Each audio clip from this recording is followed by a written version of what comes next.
Good morning. Ayan mga kabiday, medyo mainit na, mga 9 o'clock.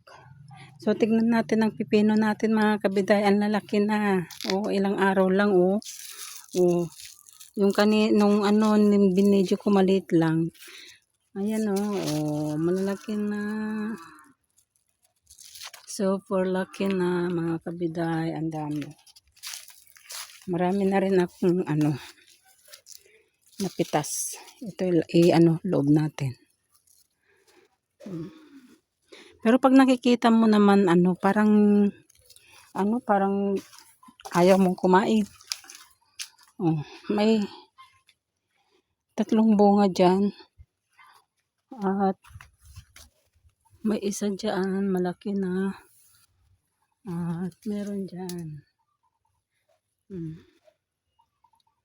Ayan, marami pang ibubunga ito.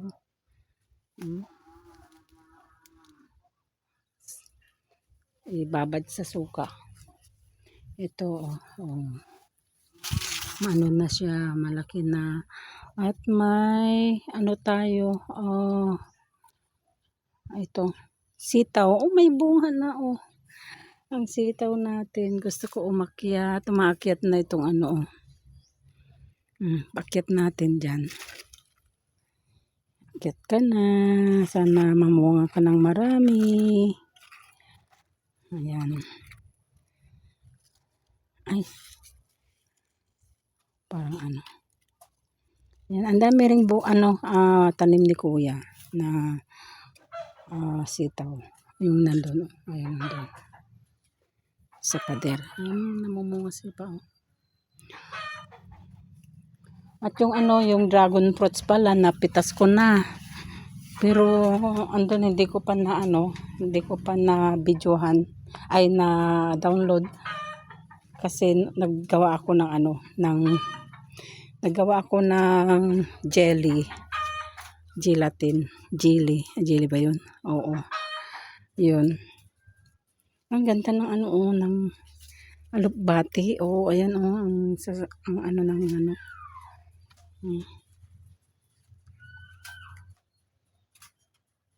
Nagtanim pala ako ng ito mga kabiday, century. Ayan. Nandoon pa. Nandito pa. Kanilang umaga. Ayan. Ay,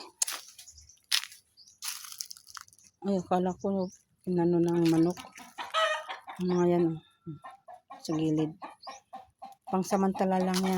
Pero meron pa doon. Doon sa ayun nandun. Yung mga talim. Buhay na. Ko lang yan. Ibubuhay. Ganun ba yun? Ayan, basta yan. Pag buhay na yan, lilipat natin sa side.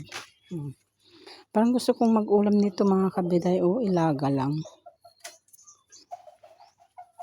Lalaki ng mga pipino natin mga kabiday. Parang ayaw kong pitasin, pinapanood ko lang ganun. Ang ganda yung pagkahaba niya. Diretso. Hindi kagaya yung tanim ni kuya, namamatay na yung puno niya. Bakit kaya?